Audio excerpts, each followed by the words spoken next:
Hello, happy March. It is March 12th today. So I am making my February recap video quite late. Um, it is what it is. I'm doing the best that I can. So today I'm going to talk about a few life updates from February. I'm going to do a little book review, the only book I finished all month, but it was a good one. And I did read a few other books. I started a new audiobook, and then The Body Keeps the Score. Well, I didn't start it. I've been listening to it for a while, but it's so long, like 50 hours or something. So I made some progress on that. And that's a book that you can only listen to for like so long. It's very intense. And then another one called Being Alive is Being Psychic. I got about halfway through that one, but anyway, that's not what I'm going to talk about today. I am going to talk about the book that I did finish, which is How We Live is How We Die. So I'll go through some of my favorite passages in this book and then apply those to my February life updates. February for me was a great month. I really focused. I really locked in on a couple of areas of my life, my projects and like my business ideas. And I really kind of put some other things in the backseat as far as like, really focusing on like my weight loss journey or like looking for a relationship. Those things, like I kind of focused on like cleaning and organizing my life and getting a lot of creative and business projects off the ground. So that was a win for me, right? Like I realized I had maybe too much on my plate. Not too much on my plate, but just giving such a large amount of energy and time to some of these other areas of my life where I was able to kind of alchemize, or whatever you want to say, where instead of pursuing certain things like, spending a lot of time at the gym or, obviously I still stayed active and was like mindful about my eating and stuff like that. So it was still like a net positive month in that area of my life. It just wasn't as like focused and, as intense, and like I didn't see as good of results as I could have if that was the area if I focused on. Does that make sense? I hope that makes sense. So long story short, the business and creative side of my life is going really good. I launched my website, which I know isn't like a huge deal, but to me, it was just something I had been meaning to get done for a while. And so started dabbling in that. And so far so good. I mean, it's up there. I'm going to add to it, obviously, as things expand. And then my photography stuff, like I have always done photography just as a hobby, but I am thinking about doing that more seriously now. So like I added some photos to my gallery on my website.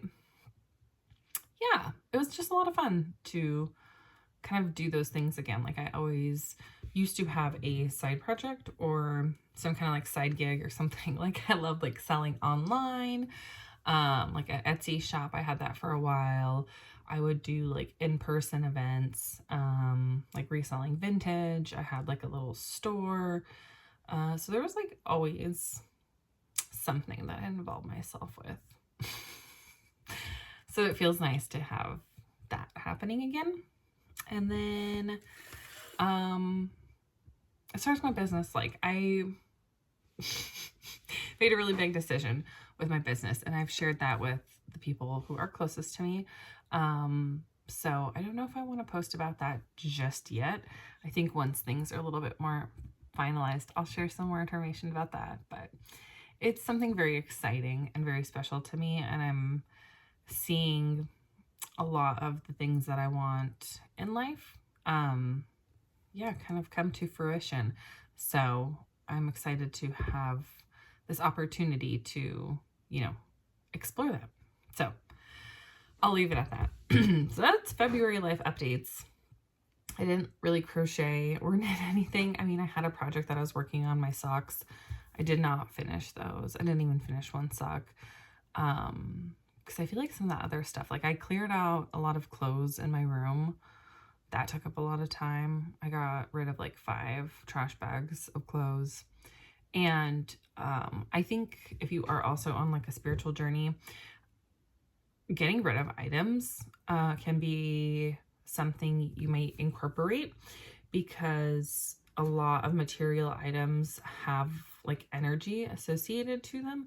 And once you let those things go, you free up a lot of like energetic space in your life. So this is like, obviously take this with a grain of salt. This is only applicable if you believe in this kind of stuff, because if you hear what I'm saying and you think that's crazy, then totally valid. Like, these things work, I believe, if you believe in them, right? Like, I believe that things have energy associated to them. And I just know from my own personal life, when I've had really big purges of stuff, like getting rid of a lot of personal items, in my case, it was not necessarily by choice the first time I had to move. Well, I chose to move, but I couldn't bring a lot of things with me, basically. So I was limited on space. And so that really forced me to audit my own possessions and belongings.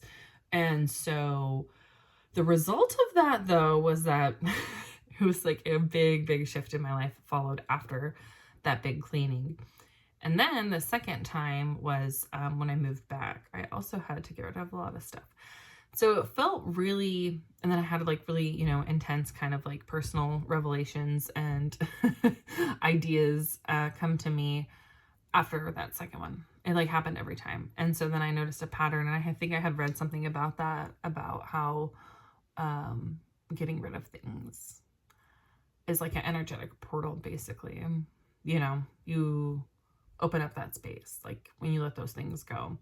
Because it's also kind of like symbolic too of letting go of stuff in your life too, old belief systems, or maybe old patterns, right, of behavior that you're noticing about yourself. So I think it's just kind of like freeing to do that. And it also it's going to kind of tie into one of the topics from my book report, which is basically like impermanence in life, where really nothing is permanent. Like literally nothing is guaranteed, except death. So that's why the book's called How We Live is How We Die. So basically it's just like you really have nothing to worry about in life, because like everything could literally change like in an instant. And we're kind of lulled into this like false sense of stability, I think. And unless you've maybe gone through something super drastic in your life, like somebody dying or an accident or some like medical crisis or any kind of crisis or trauma or anything like that, where things just literally flip in an instant, right? Like I think most people, I think that's a human experience. So I think rather than like thinking about those instances as these like one-off, extreme, like life-changing moments, like we have to also accept the reality that like every single moment is that malleable to any myriad of outcomes. So I forget what the point was that I was talking about to begin with on this topic of impermanence. Oh well. Okay, so getting rid of stuff and impermanence. That was the point that I was on.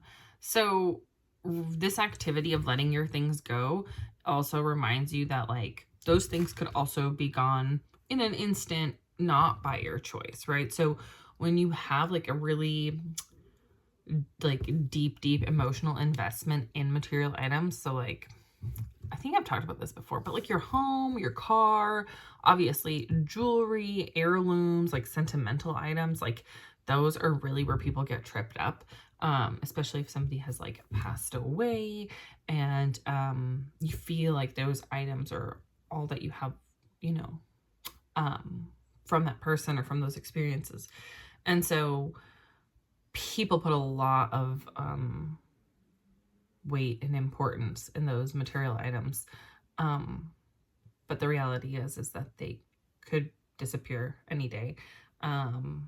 So as you think about preparing to die, knowing that you can't bring anything with you, it's like, yeah, I enjoy it and I have it now. And of course I like it. Of course I take care of my things and I like certain styles and I care about them. But at the end of the day, I also know that like, if like 80% of my closet disappears overnight, that's fine too. Like, you know, obviously with like my car or some jewelry or a house, it's, you have a bigger reaction, but at the end of the day, it is just stuff.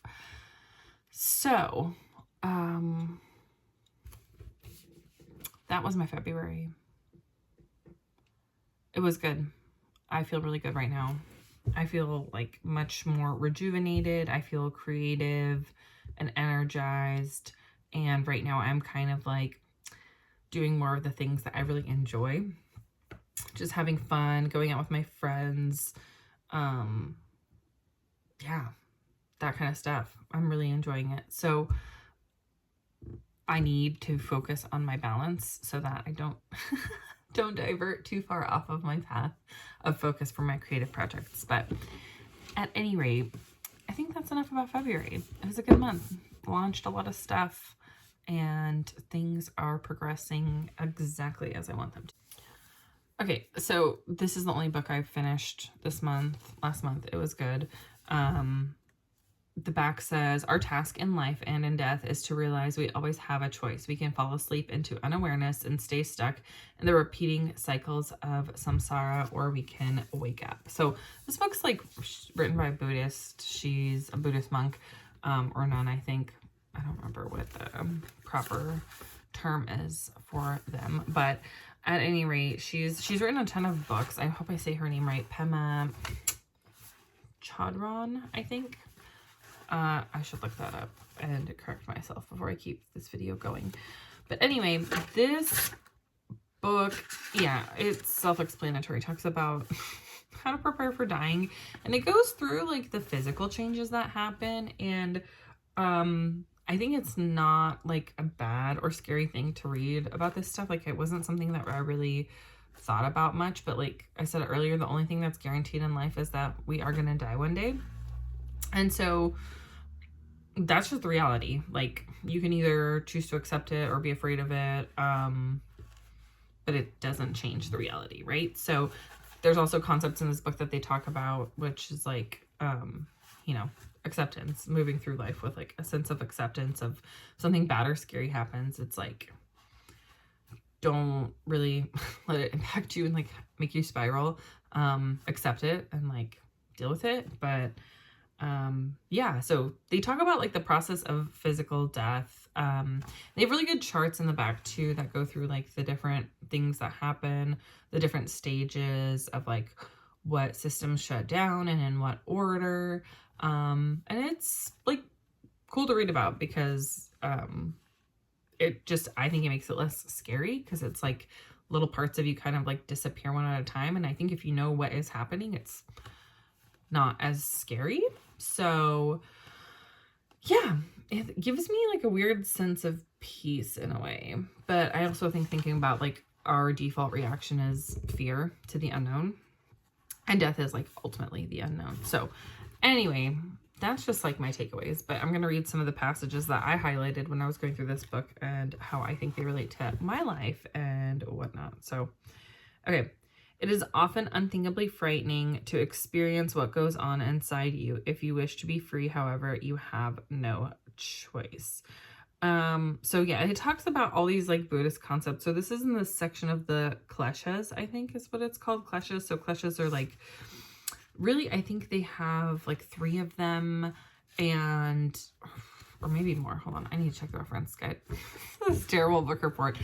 Basically, they're like these concepts of like what you have to like what's your thing that you have to overcome in life. And like I don't know all of them, but I just know the one that's mine, which is like desire, like craving and desire. So like kind of always wanting more, not necessarily like in like there's a one that's for more like material and greedy stuff. I think this one, the it's called the Padma family, I think, for this klesha, and that's the one that I associated with, which is like desire. Like I want like a certain like life and certain people in my life, and I want certain things you know, in all areas as far as like self-fulfillment. Can be associated also with like food or love, like you desire, romantic love, things like that. So, yeah, basically, often unthinkably frightening to experience what goes on inside you. Yeah, so like everywhere you go, there you are, right? So if you don't make peace with like who your authentic self is, you're always going to be running from something. And sometimes I think about that and I look around and I'm like, I don't think I have any, well, I don't really, not now. I don't have any secrets in my life that I haven't divulged with any other person of like, certain desires or certain things that I want to experience in life. Like I'm so lucky to have different areas of people in my life where I can talk freely about all these things and ideas that I have, like whether it's like mental health or like, anything with like intimacy or whatever it may be,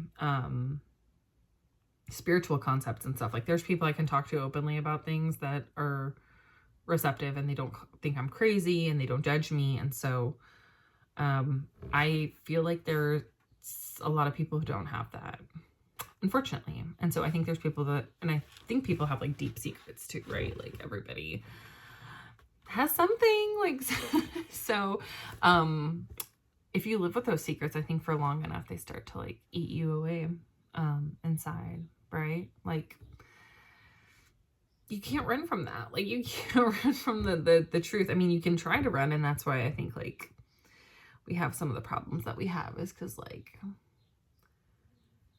not a lot of people can openly admit to themselves, let alone to others, about like a secret or something they have or whatever is going on inside you, as the book says. So, but if you wish to be free, however, you have no choice. You have to confront that. So, okay, anyway, let's move on to the next passage.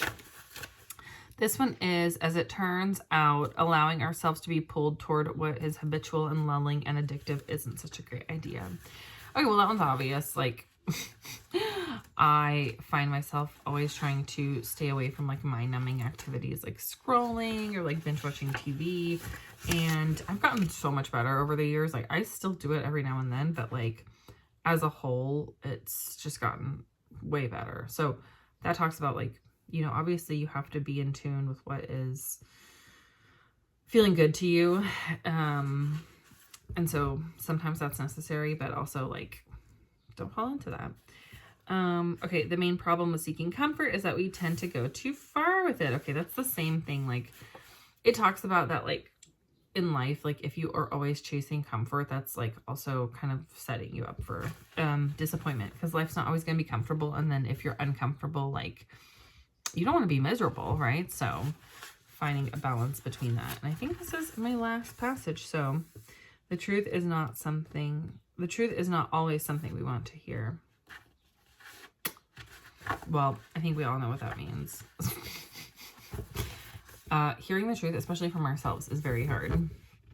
Because we delude ourselves. I feel like as people, we tell ourselves certain things like, oh, I'm this way or I'm that way. And then it's just like, when I saw somebody on TikTok talk about this, they said, if you had your like 8-year-old self, like follow you around for a day, like, would they believe like the dreams and goals that you talk about in your life? Like, would your life, the way you live it right now, reflect the things that you want? Or if I think it was maybe just like any random person following you around. And I thought that was amazing because I actually now I do feel that way. I do feel like, oh yeah, like I am somebody who is doing these things that I dreamed about when I was younger. Or like following my dreams now even, right? Like I went for every single goal that I've had, I've gone for and achieved it, to some degree with like relatively good success. And so, but those were always like kind of like other dreams, if you know what I mean. Like it was kind of like the world's society's dreams, right? Like being like a boss babe or whatever. Like getting a good job and living in a big city and have my own place, all that stuff. Having certain relationships. But now I'm kind of like, yeah, I do want some of those things, but it's not as important to me as my personal and creative expression, which I'm still exploring and what ways that looks like. I have a lot of things that I enjoy doing and a lot of things that I'm good at doing. And so I feel like my whole life I've had this pressure of like, oh, like you have to like narrow in on one craft, or you have to, you know, make something your focus, and then that's going to be your business or whatever. But I think I'm like, my business is exploring, you know, myself. And as I explore myself, those answers and realizations start coming to me without me even thinking about it, which is the best feeling in the world, where it just is. It just comes to you. And that is like the flow of effortless inspiration that I am on the path to, and I'm getting there. So anyway, I'm gonna wrap up this video. I think I've chatted enough. I did want to shout out my hairstylist for this haircut. I feel, I don't know, I feel different. I like it. It's so short and bouncy, and like, you know, talking about energy, hair also holds energy. So getting a fresh short chop, I think, is going to be good for me. So anyway, have a great March. Maybe I will post my kombucha video this week as well. Okay, maybe I'll post my kombucha video this week or month as well. We'll see, but I'll talk to you soon. Okay, thanks for watching. Bye.